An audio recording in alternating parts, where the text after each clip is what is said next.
Hey there, Trek fans, and welcome to CGP's coverage of Trek Tonight. We've got a double header for you this evening. Episode 4, Room for Growth, versus Episode 5, Reflections. Seems like the rain has moved on, and we have a beautiful night for Trek Talk here at Pembry Park in Wilmington, Delaware.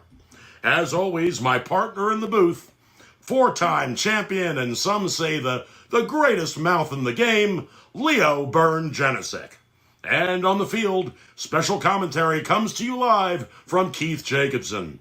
So sit back, relax, as we bring you all the action here on the CGP Broadcasting Network.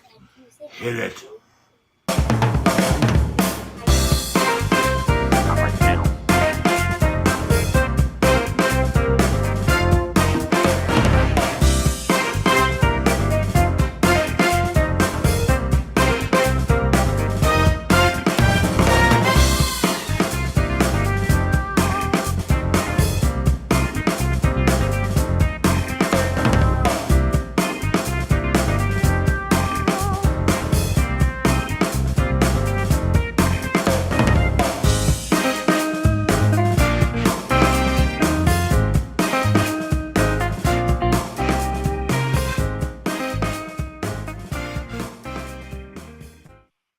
And Everett, Washington.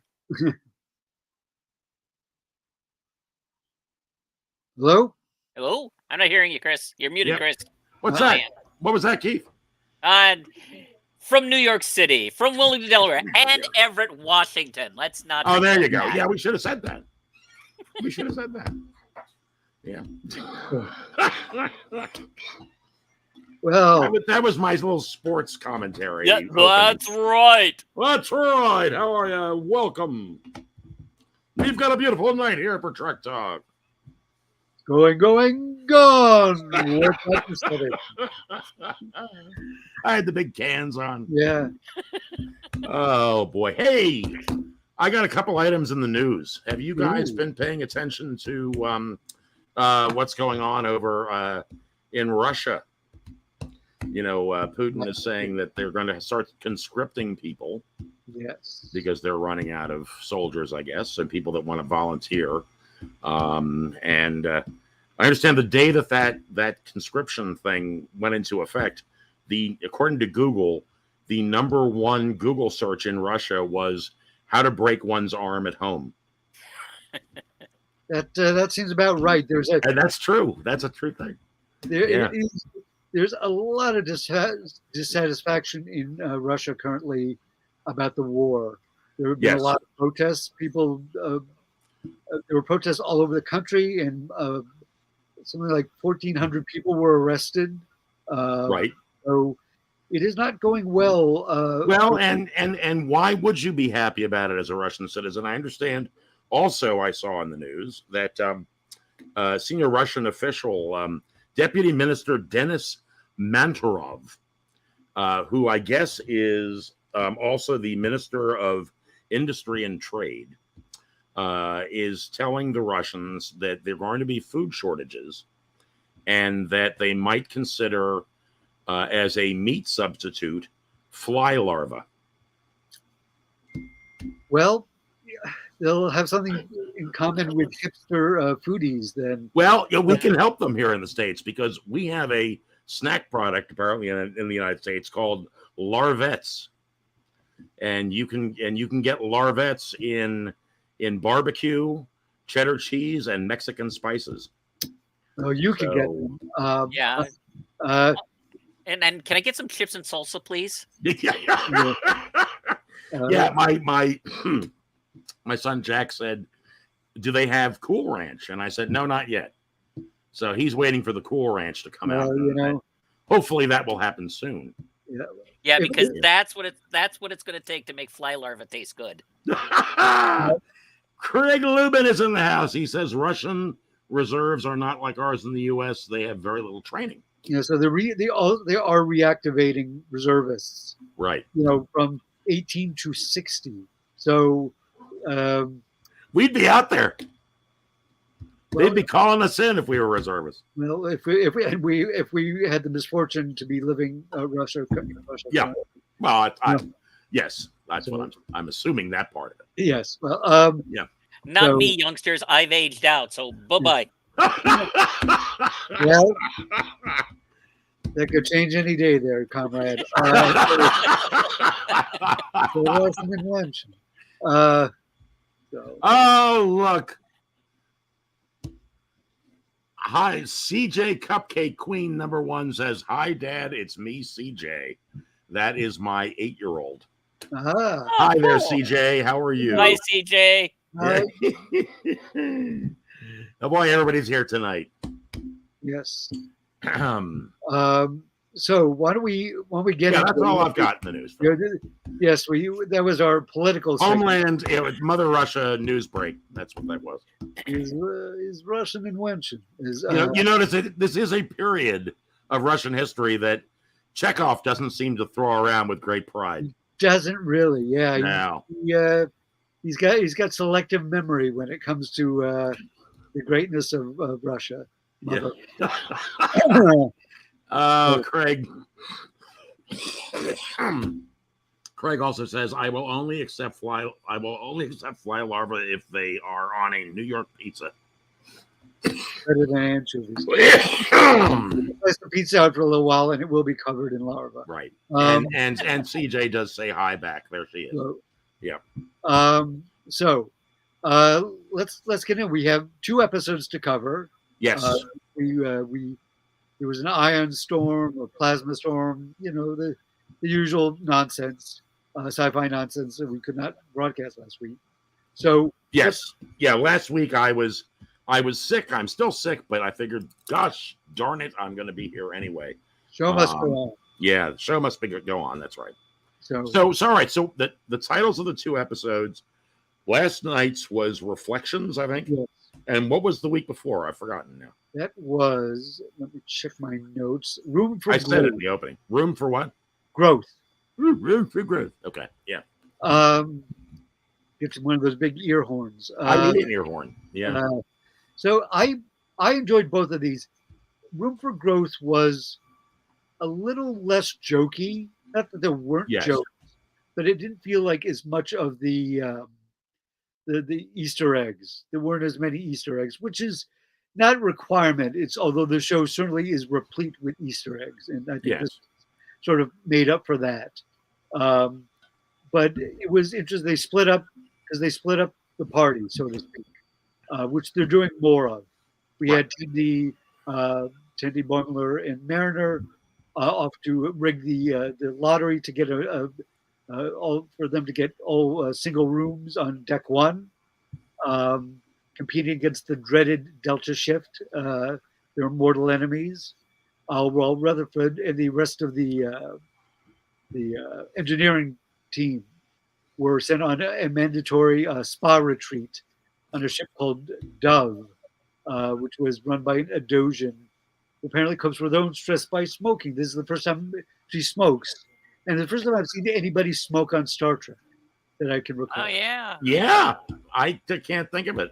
I hadn't made that connection before, but yeah. I right. remember in that Next Gen episode where they get the people from the 20th century, Yeah, they cure that guy of all his ills. yeah. And then the first thing he wants is a drink and a cigarette or a cigar. But I don't think Yeah. he ever got one.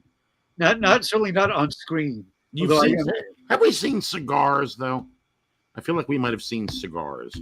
Maybe I can't. It doesn't seem. It seems like. Why do I feel like Riker smokes a cigar every now and then? Oh, well, you've seen it. You saw Rios smoking on the bridge That's true. That's true. in Picard. It is true. It is true. But canonically, that takes place later.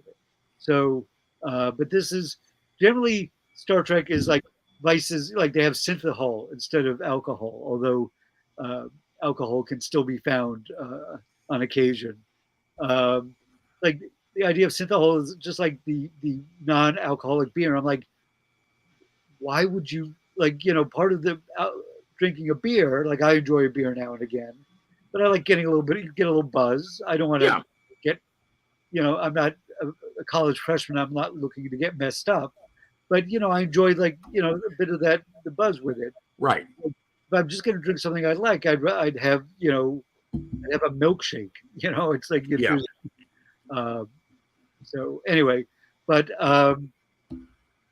I I would say Room for Growth was an episode where we got to see growth. We see Boimler lean into the bold Boimler thing. They haven't dropped that. I'm so glad, because a lot of sitcoms tend to be like, this happened and everything resets. Right. But while there are individual episodes, the character arcs continue throughout the season. See that Mariner is very, very worried that okay, good night. I sleep now. Good night, sweetie. Good night. Get a good night's rest. The old men will talk into the night. Yes, I remember back when. Anyway, so Mariner is sort of justifiably a little worried about Boimler being sort of being bold Boimler, because she's like, you're just gonna get killed, Right. because he is like one of these guys who doesn't do things by half measures. Either he's avoiding all conflict, or he's just jumping in feet first. Yes. So it'll be interesting to see what happens with that.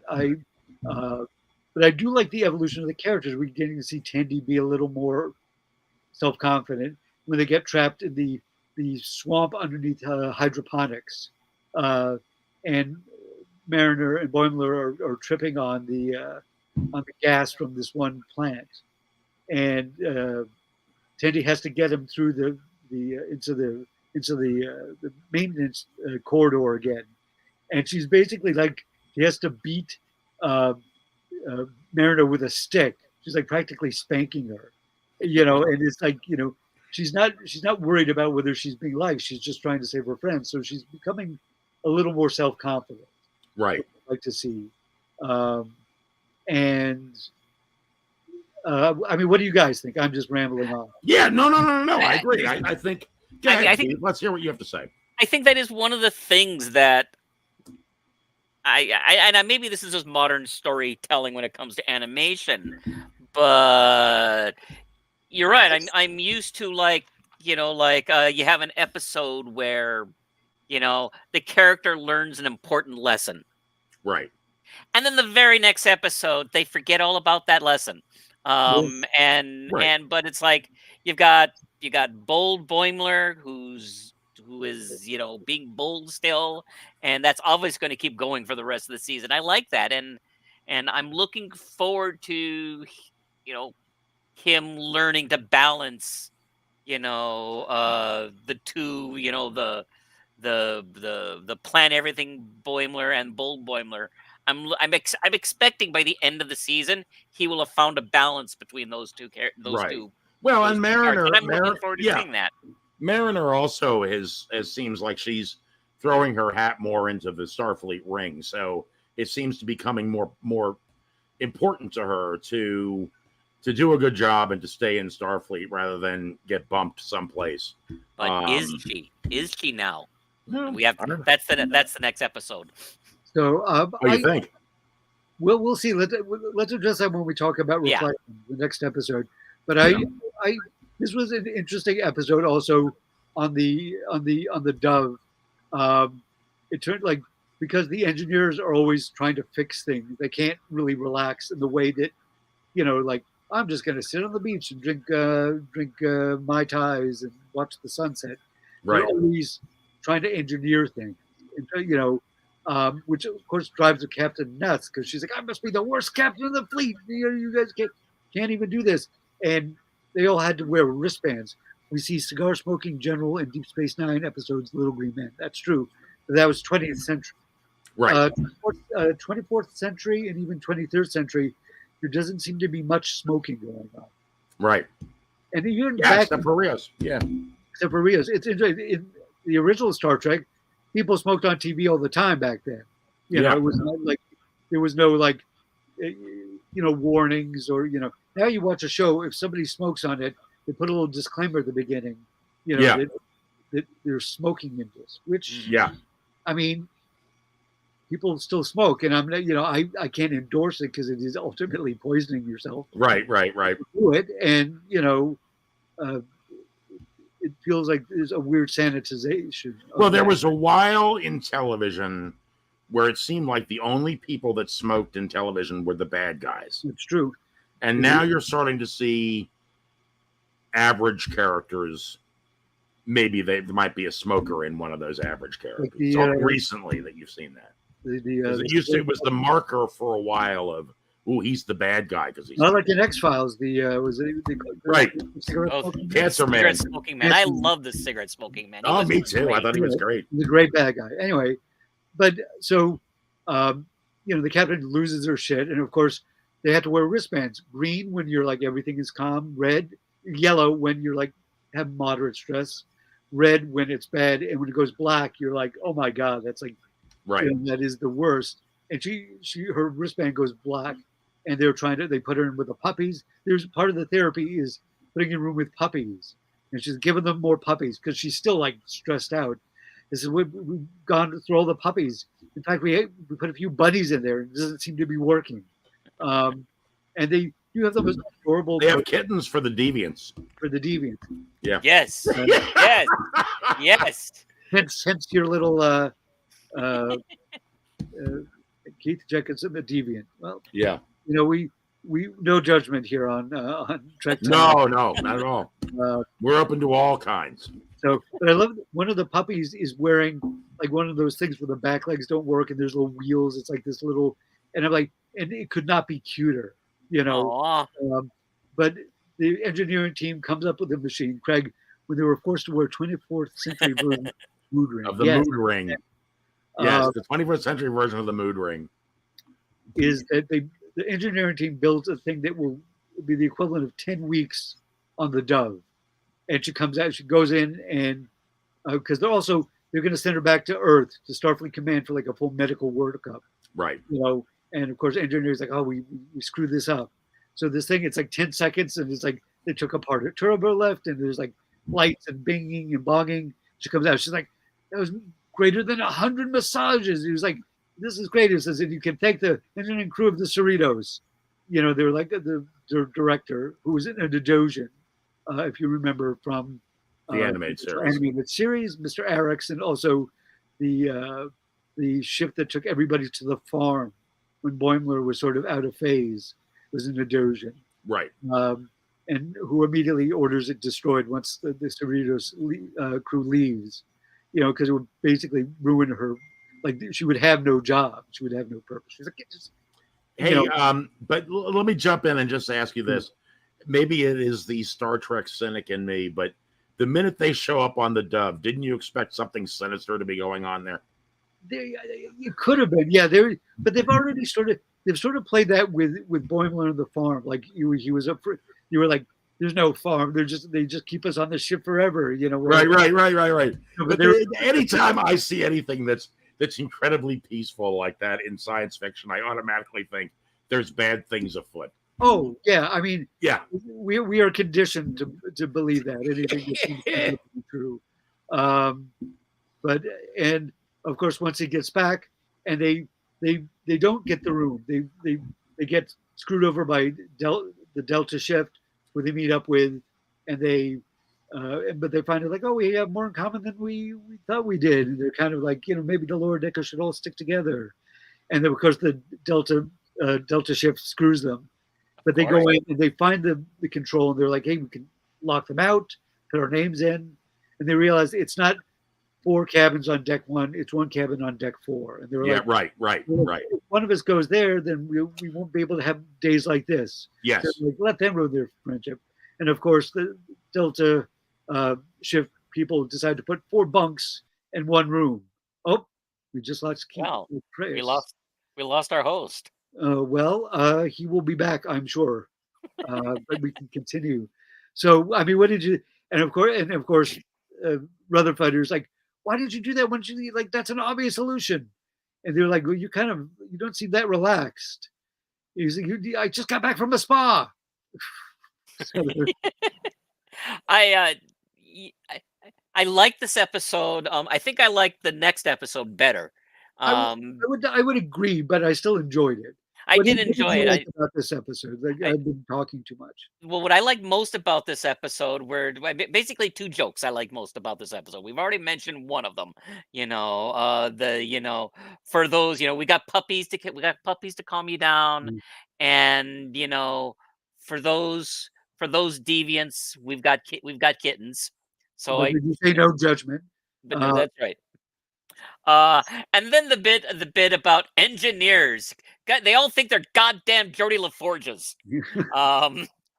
That cracked me up when that It happened. did, although it's funny because Jordy is better at relaxing than Scotty. Scotty, Yes, the guy yes.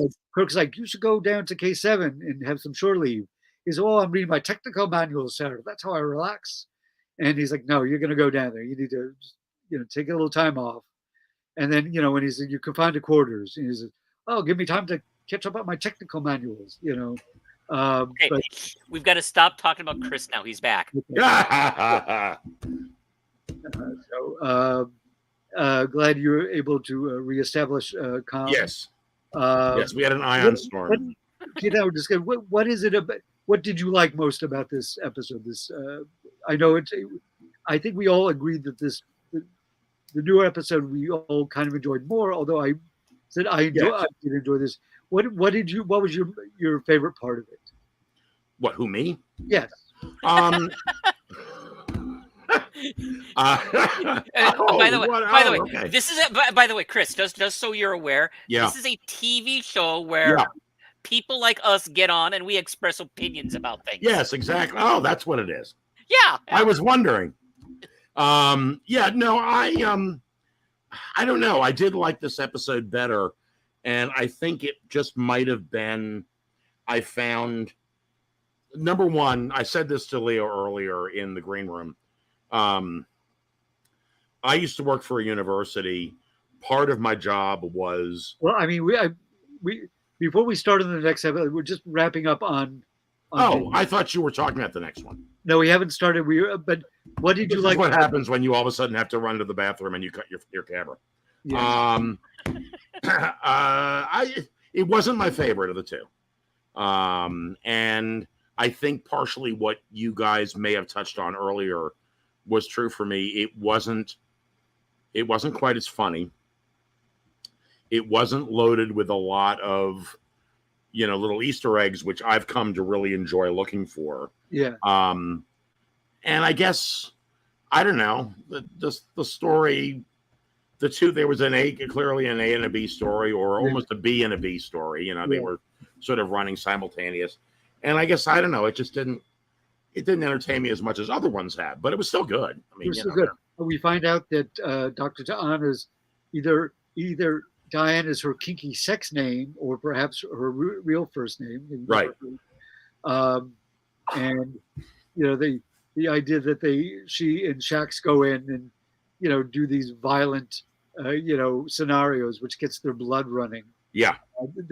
It was established even the first season when she was like, "Yeah, I'd like to get my claws into that meat or something to that effect." So apparently they are in a relationship of some kind. Yes. And they made fun of the bank, and Boimler's, I think they called it a bonk. A bonk. Yeah. And then Mariner's like, "Hey, I like to take out some pieces of paper that have no intrinsic value." Yeah. And yet I'm the deviant because I like kittens. Right. Well, there's Dojans they say they're not judgmental, but come on. I enjoyed it. I thought it was it was more character driven, maybe not as funny, although there were jokes in it. It was funny. I like the captain was like had her own mask, and apparently not the first time when she's like, "I'm Minoki."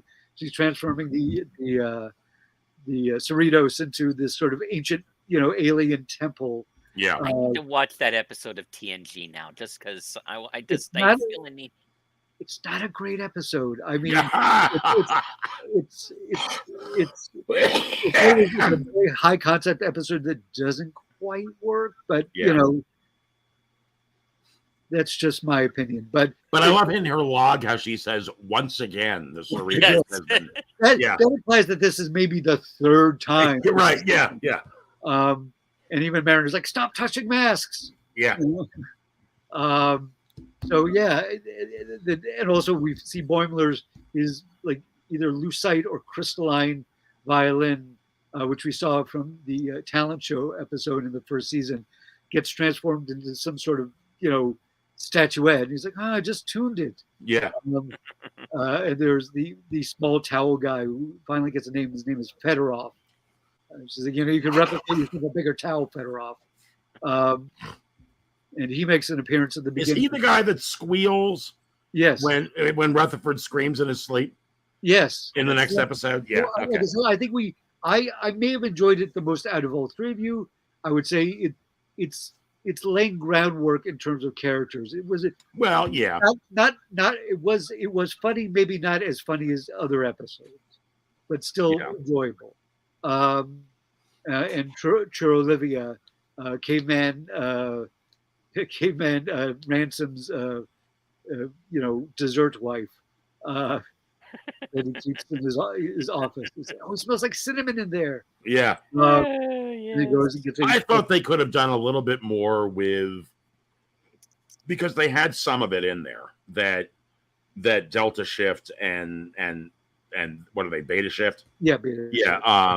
That there were parallels between those characters. They hinted at it. And they have them all do that thing, which they all do. Yeah.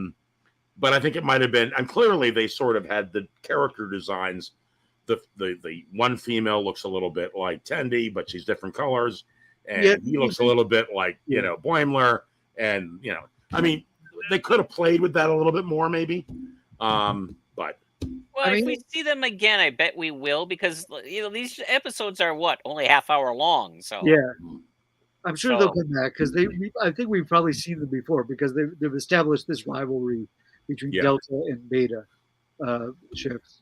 But overall, I enjoyed it. I would say I would give it a B.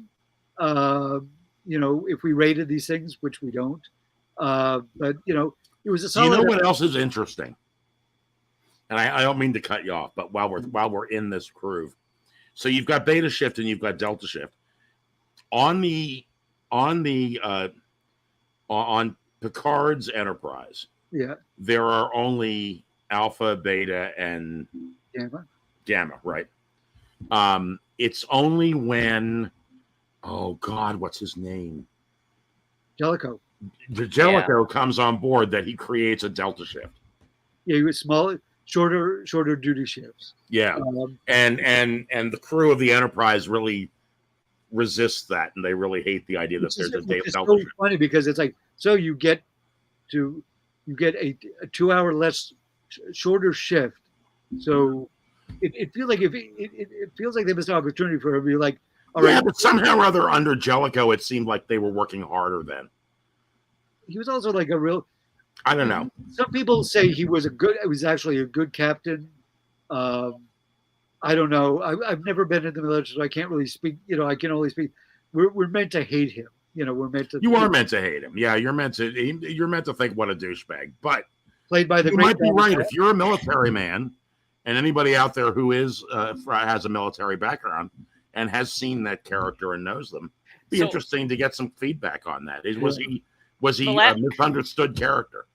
The last time I tried watching that episode, I tried watching it from with an open mind about him.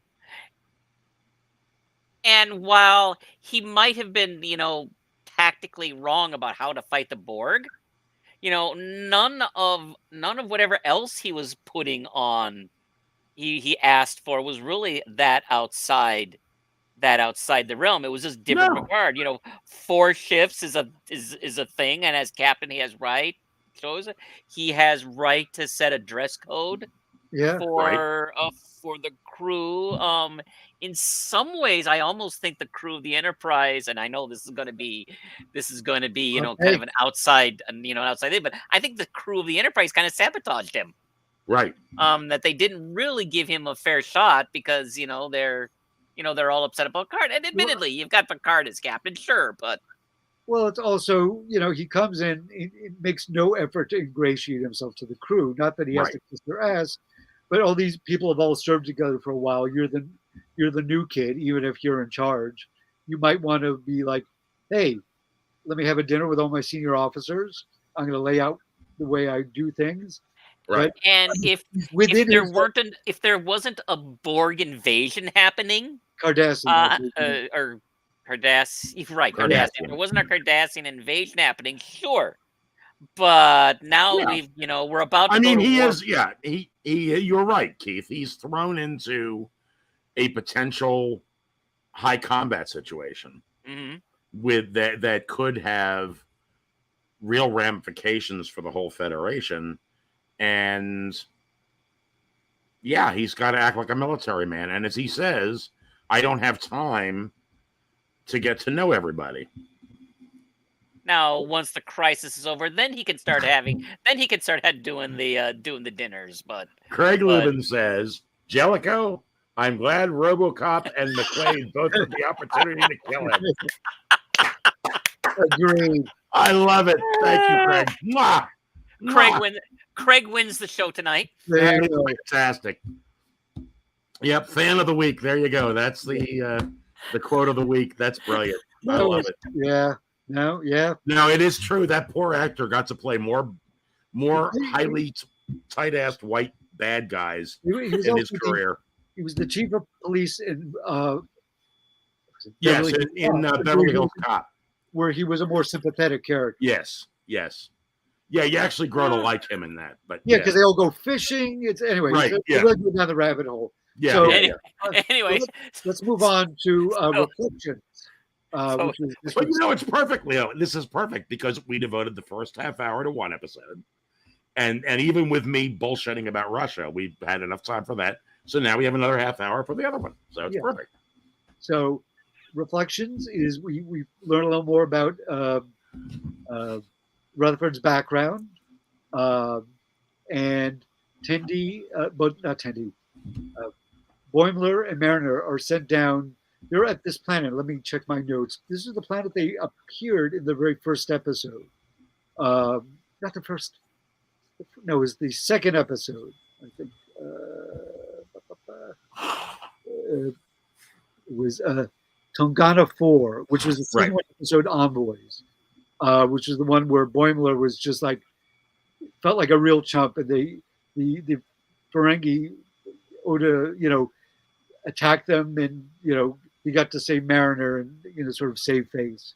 Right. So they're there to do some work on their power systems, and there's sort of a job fair going on outside the Federation consulate, and both Boimler and Mariner are sent down there, and it very much like a 21st century setup. They have a little tent, they have a table with a tablecloth, and a little model of the Stargazer. and a bunch of pads, so people can try Fill out an application.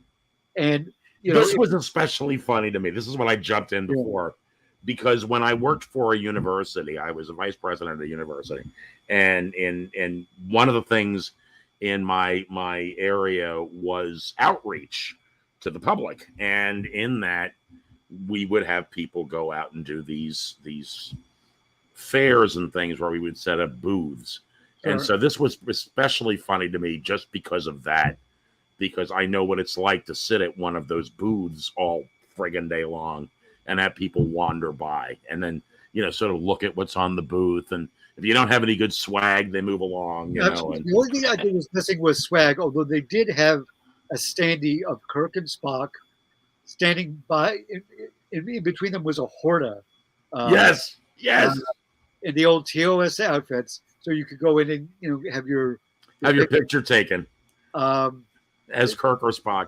Yeah, it is amazing that they did not have any swag, like stress balls or like a little badge to be like, join Starfleet when you press it, as opposed to the comment. Like some swag. They didn't have any swag. Perhaps we move beyond swag in the 20th. Maybe. Well, because we don't have money, so. Well, the concept of giving something to somebody as an enticement, I guess, has gone away. I don't know. I would still take swag. I'd still take swag. I'd still take a little tiny stuffed tribble on a keychain. Absolutely. Yeah. I have way too many keychains. Yeah. Based on swag. Yeah, so you've got that there, and then the brilliant part of that are all the other booths and the people that come by and bug them. Oh yeah. Now Yeah. Mariner's been told you cannot leave that booth. If you do, she's told by Ransom, I'm going to reassign you to Starbase 80. Yep. The worst start. you The know, worst base worst in the galaxy. Yeah. on in the first season. Apparently, Starbase 80, the worst assignment in all of Starfleet. Yes, SB80. We don't know. I hope we get to see it sometime, although maybe Oh, not. me too. Pardon me. Although if you look it up, there's a logo for it Yeah. on Memory Alpha. yeah, Memory Alpha. Yeah.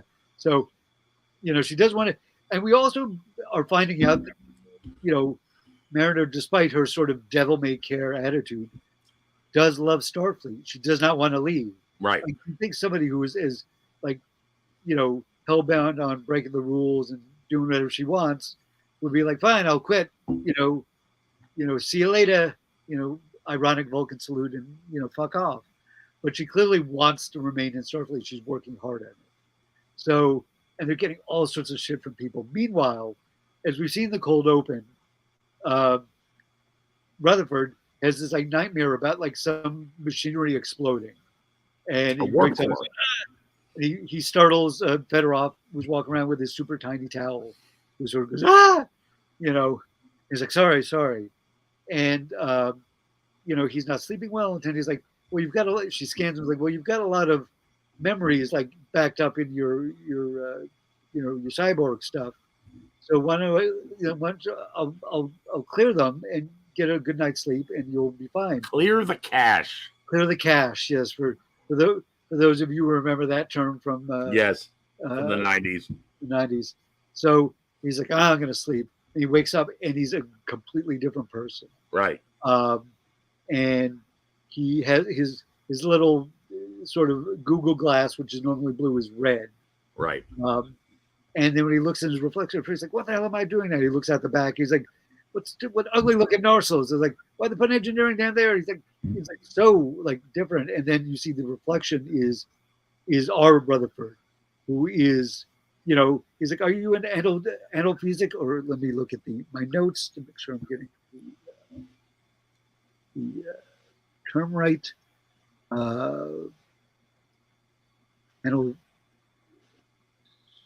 Anophasic alien, which is a reference to the Ronin, the sex ghost who lived in a candle, who nearly seduced Beverly Crusher off the Enterprise. I always felt like Dr. Crusher didn't get enough episodes. I don't think this was one that served her well, or the character. But they're arguing. Sex ghost. Any reflections you get to see, you'll see regular Rutherford, and he goes down and talks to Tandy because he's trying to find it. He's clearly he talks up the ensign, the Trill ensign that he's gone on dates with, and he's like, hey, when does security?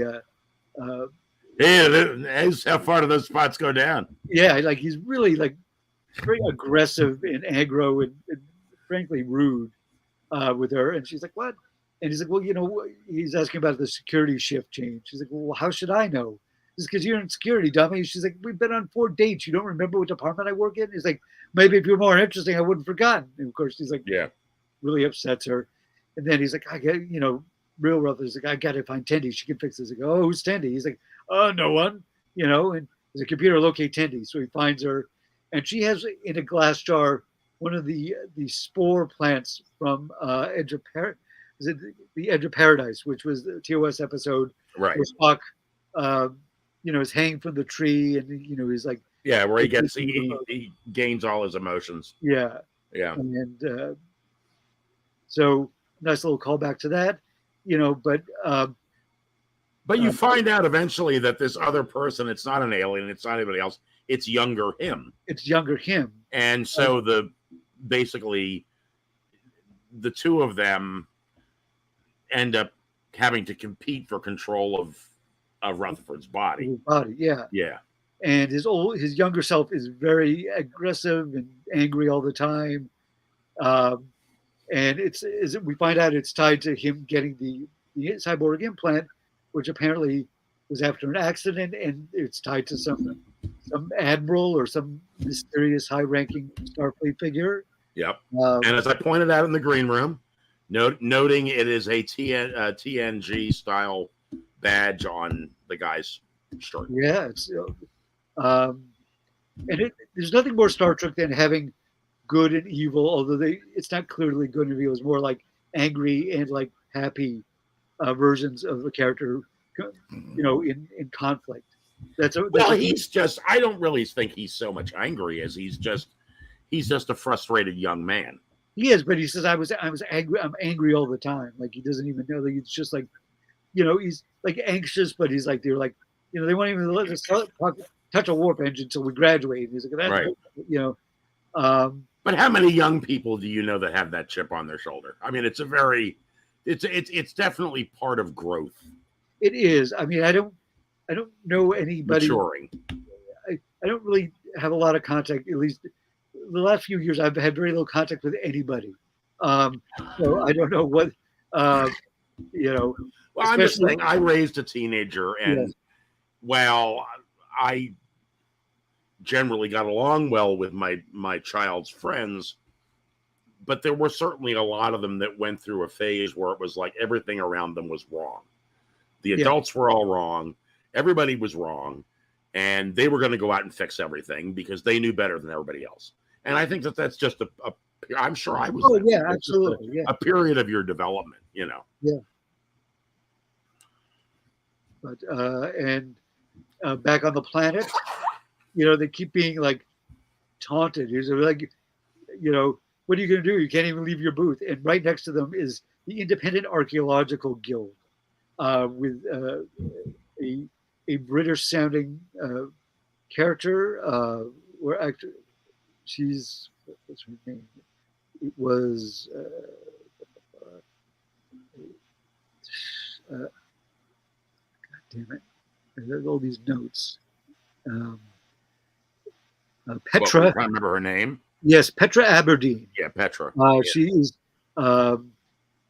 this very like with short hair. She's very sexy. She has like a leather jacket, and she's like, "Well, I can do whatever I want. I can leave the booth." Blah blah blah.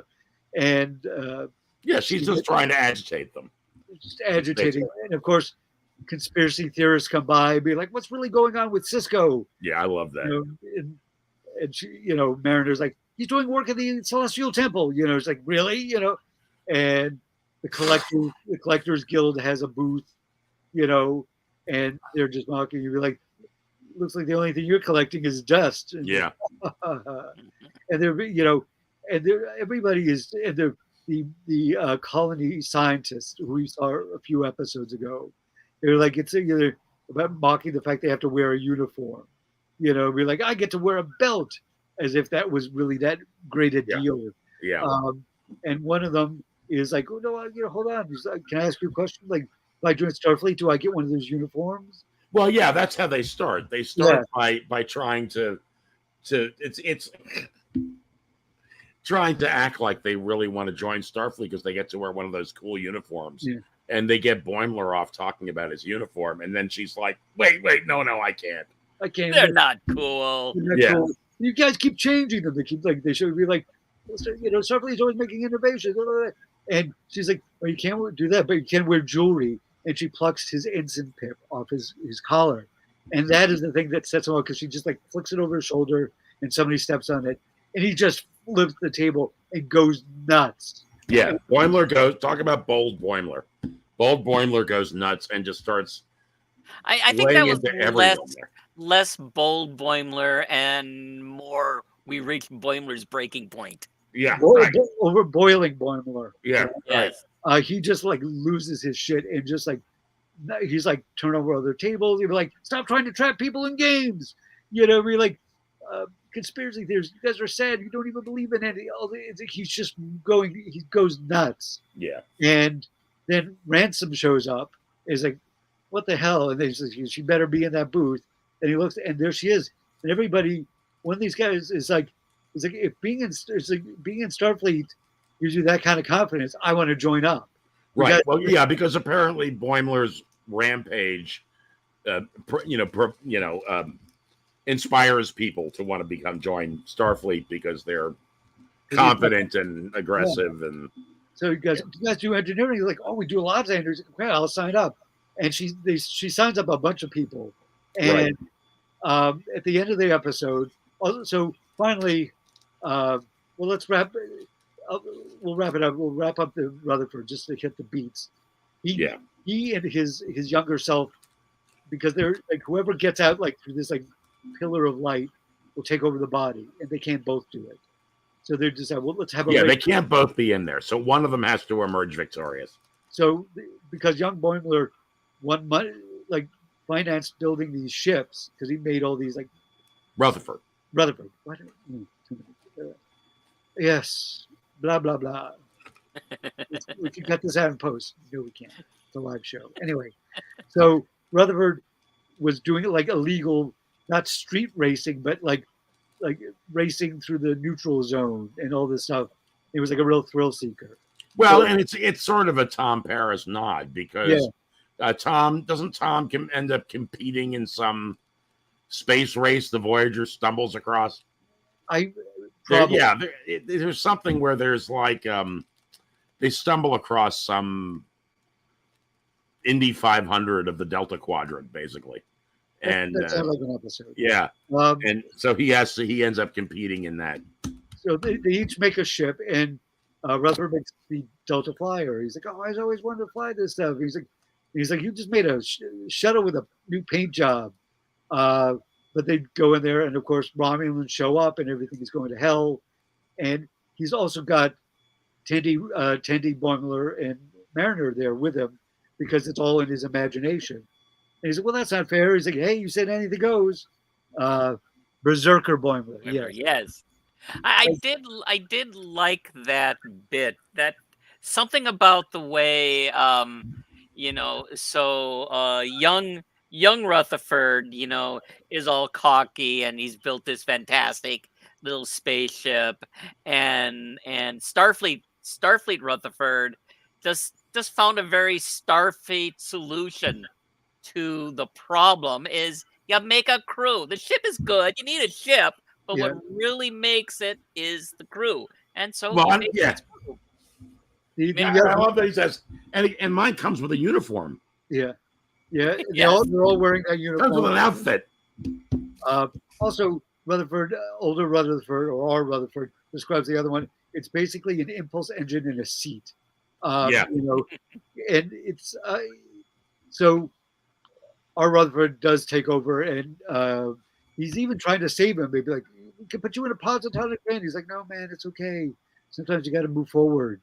And he gives them he goes, remember, and he very much out of Wrath of Khan, he puts his hand up on his head. Right. And he has the memory of, because the engine he's working on blows up, and some people were like, well, we can, they're going to cyborg him. And as we'll just implant a memory that it was voluntary, and because it makes it sound like, and that's an interesting. So what about this, guys? Got some theories? I don't know enough to make a theory, but a couple of things did stand out to me. They apparently had a plan for Rutherford before Rutherford blew up that warp core that damaged his body, because they said something like, this is going to set us back years. Which means what? So they had plans for Rutherford going back years? Well, or whatever he's working on. Yeah. I think that's what he's working on. Yeah, because Rutherford is a very gifted engineer in both iterations, but his younger and older self. So, the fact that it blew up and, it doesn't work means their progress is set back. I think it's more about the project than about Rutherford specifically. But yeah, there's a lot of dangling plot threads on that. But I'm hoping we'll get to see those resolved this season, or if not, further explored down the line. Right. Yeah, I really want to see that. That's really got me intrigued. What's going on with Oh yeah. with Rutherford on that. And Well, because Leo's been saying for a while, and rightly so, I agree with him, that if you look at Rutherford's cyborg ear, that it looks like a Vulcan or Romulan ear. So we had speculation going for a long time that his implants were put in by either Romulans or Vulcans, and we thought, of course, the sinister thing would be Romulans. But then in this one, you can see they're all Starfleet personnel. So, but I think it was established in maybe the first or second episode, that his implants are Vulcan made. So see, I don't remember that, but it's like a little throwaway comment. Right. So, but I'm intrigued. I don't think we could speculate all we want, but I don't think there's not enough to go on. But I find it interesting. So as we wrap up, Boimler's being taken to the brig. At first, he's like, "You're not going to send me to." He's being walked down by Ransom in Kayshawn, and he's like, "You're not going to send me to Starbase 80." Starbase 80. He's like, "Oh no, that place is horrible. I would never." Yeah. But you got to spend the night in the brig. He says, "Well, I've never done that before." He says, "Listen," he said, "I have to tell you, I was really impressed by the way you gave the business. All these guys were like, you're defending Starfleet, and when you knocked over those like conspiracy people's people, that was, or yeah, I want to hear all about that. Yeah. He was like he's like, officially, I can't condone it, but that was very cool the way you did that. Yeah. And I think that's kind of a nice moment. I like we're getting to see the progression for him. Like, I think even season 2 Boimler would have been horrified by spending a night in the brig. He would have thought like a black mark on his record. Right. But he's in there, and you said there's a bit of graffiti that Mariner had done, and he put his own little graffiti. I couldn't quite read it next to it. Yeah. And now they're like, she's like, well, Mariner, they're all hanging out the way they would normally when Mariner would be in there. And Mariner's like, well, I guess I have to do the after action report. He's like, oh, that's my favorite part. She's like, of course it is. Of course it is. So she's doing this stuff, and then she gets a signal. She's sitting in her bunk, and she gets a notice from Aberdeen, Petra Aberdeen. She's like, I just want to let you know. She's basically, she was just trying to rile her up to get a distraction because there was a museum. Earlier on, she was like, I bet you just want to go in there and steal some stuff. And she's like, and of course it was back and forth. But the Grand Negus' staff was in there, and she's returning it to the Ferengi. She's like, for a very generous price. She's like, I know you're all about Starfleet. I asked around about you, but if you ever feel the need to, if you want to do what you want to do and not, have to follow all these regulations, give us a call, And she's like, yeah, right. But she doesn't delete the contact. Saves the contact. So, yeah, it was interesting. Like I said, I feel like there are these incremental, like we're getting to see these developments of the characters, which I'm really enjoying. I am. Yeah, I mean that. I'm not sure if when I said this, and if I'm repeating myself on air, I apologize. But I love how the characters are different. I love how the characters are growing. It's not, and a lot of times in especially in sitcoms. Yeah. The characters will learn a lesson for the episode, whatever the episode happens to be. Right. And then the very next episode, it's like nothing ever happened. Just like what we've talked about the original series was. The original series would, there'd be some big important thing that would happen in the original series, like I don't know, Spock's engagement getting broken up. Yeah. And then it would never get brought up again. You would never hear anything about it again. But there are things like that going on in Lower Decks. We've got Boimler's growth. We've got Tendy's growth. We've got Mariner's growth. We've even got Rutherford, and we've got the mystery of Rutherford. Right. So I just love all those little facts that the characters we're watching in this season are still the same characters that we saw in season 1. Yeah. but are more mature, which is exactly what lowered, what a series about ensigns, should be. It's about Yes, them growing in to being full-fledged Starfleet officers. And exactly.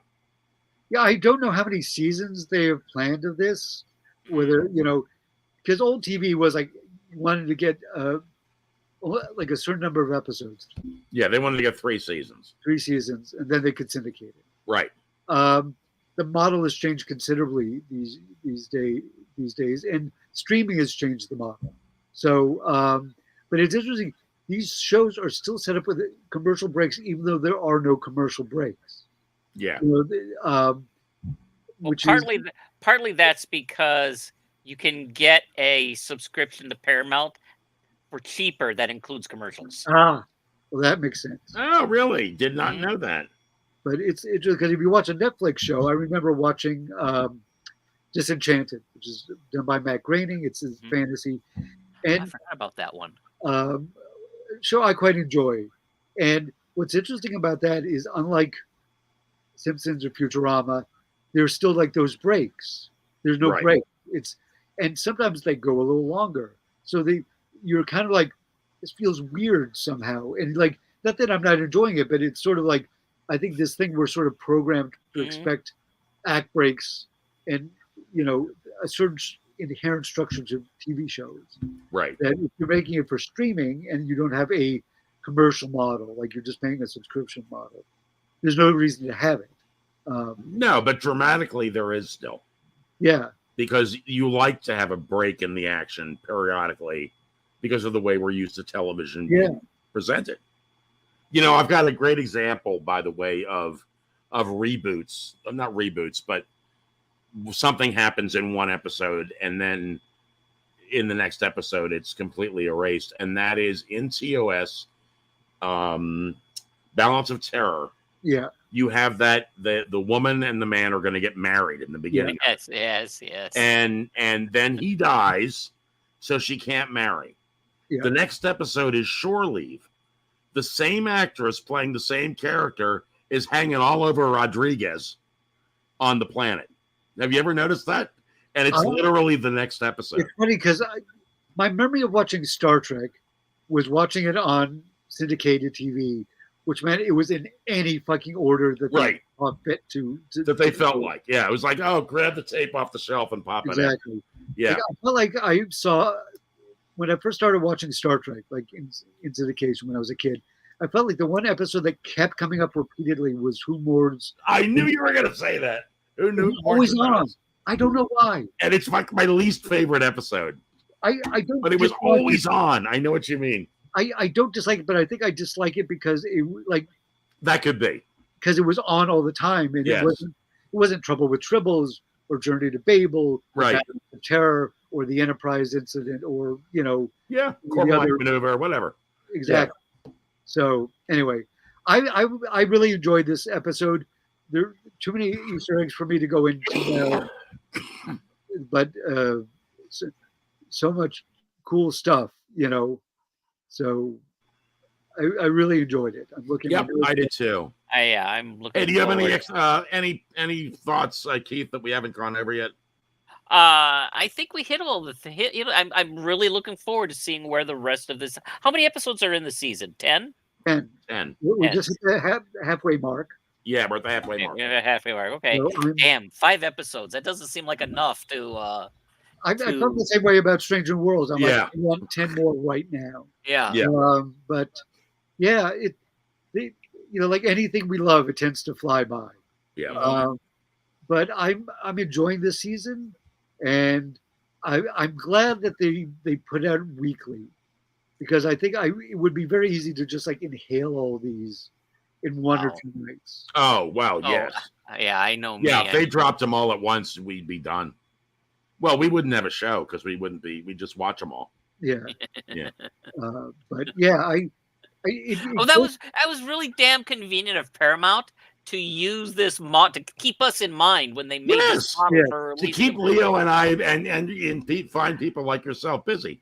We Yeah, 'cause really should send Paramount Plus a thank you for We should. Because scheduling the otherwise, show and thinking of we us. could sit down and talk about a whole season in one episode and then have nothing else to do the rest of the year. Right. So, But to see send him a muffin basket. right.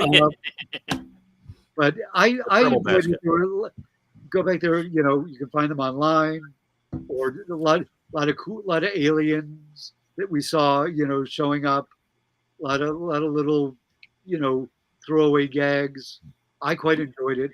This was a solid episode.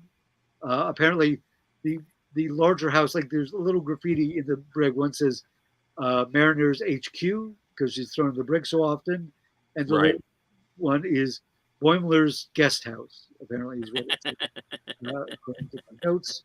So, yeah, I'm loving it. I'm anxious to see what's coming in next. I think it's episode 8. They've said there was a clip that we saw where Boimler shows up as this captain, not even his own name, like a different name.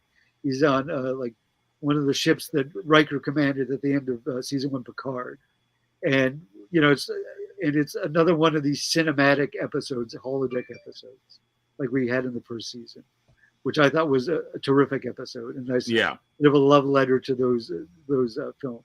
So, yeah, Cool. Well, guys, it's 9:01. I think it's time to. Speaking of things that we love flying by, we have whisked our way through another hour of talking about Star Trek. Keith, you got anything going on you want to let the people know about? Be nice to your bus drivers. There you go. So it's good advice, solid It advice. is. You can, as you can see on my screen, genesec.org. I do have a blog. Yes, people still have blogs where I post a new piece of writing every Monday. It's worth checking out, I think. I think so too. I think so too. Because one of my Agreed. 2 of my more ardent fans are on the show with me, so I certainly appreciate that. Yeah. So there's some Star Trek stuff on there.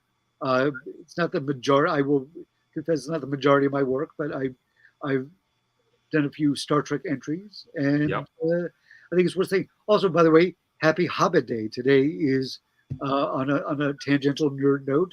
This is Frodo and Bilbo's birthday. Nice. Is very good. Laid out in the beginning of Fellowship of the Ring. So have some seed cake and grow some hair on your feet. And there you go. Yeah, you're all set. Nice. Time for second dinner. Yes, exactly. Yeah. All right, gentlemen, and of course, you know what I do. I kind of do this. That's kind of what I do. But I will see you all. Let's see. We will all be back here. Well, I don't know if Keith will be, but Leo and I will be back here next week. Yes. Same bat channel, same bat time. Follow us either here on Facebook or on YouTube or on Twitch. Yes. And I'm encouraging people to follow us on Twitch because it does nice things for the program to be on Twitch. And I've noticed we've had a lot of views on Twitch. Sweet. But not many subscribers. So if you get on, you watch us on Twitch and you like us, subscribe to us because that'll help us out. Well, unless you use your Amazon Prime subscription. Yes. A subscription actually costs money on Twitch. What, to us? It does. You actually pay Twitch. I have Amazon Prime. Yeah. And I use my and if I wanted to subscribe to this show on Twitch, right. If I weren't already using my Amazon Prime, okay, I'm confusing myself. Let me make it clear. Unless you're using your Amazon Prime, and if you don't have as a viewer, costs me so much a month to subscribe. Really? Subscriptions are not free, but yes, you guys would get a cut. Well, that's what I thought. Yeah. Yes. But I thought you can also just say I'd like to see this. You can follow. You can follow. Oh, yeah, please follow us. Yes, follow us on Twitch. Like and follow us. Yeah. I'm subscribe to. And if you've got Amazon Prime, you're not doing anything with Amazon Prime, use Amazon Prime to subscribe to this. Yeah, that would be great. That's true. Because I've heard guys talk about, thanks for so and so with the Prime and so with the So yeah. All right. I misspoke when I said I follow us is what I meant. And the only reason I know this is because my son Twitches. So unfortunately, I'm using my Amazon Prime account to subscribe to him. But Right, yeah. Well, we just want followers for now. I mean, we followers just is good. I'm people to following the know that show. we're there and to watch us there and to be aware when we broadcast. And we have a regular calendar, and you can see when we're doing certain shows, and it's on that calendar on Twitch. I just like it. I think it's neat. So, anyway, I'm going to sign us out of here, gents. All right. But have a great week. Live long and prosper, everyone. And we will see you next Thursday at 8 o'clock for more Lower Decks fun. And then soon we're going to have to start talking about what we're doing next. Yes. So we'll have to think about that because I'm not sure where we're going to be, what we're going to be doing next. Prodigy is coming out at the end of Right. October, so maybe that. I don't know. Maybe. Yeah. Or maybe we'll do something completely different. Like, who knows? We'll see. All right, gents. We are out of here. So long, everybody.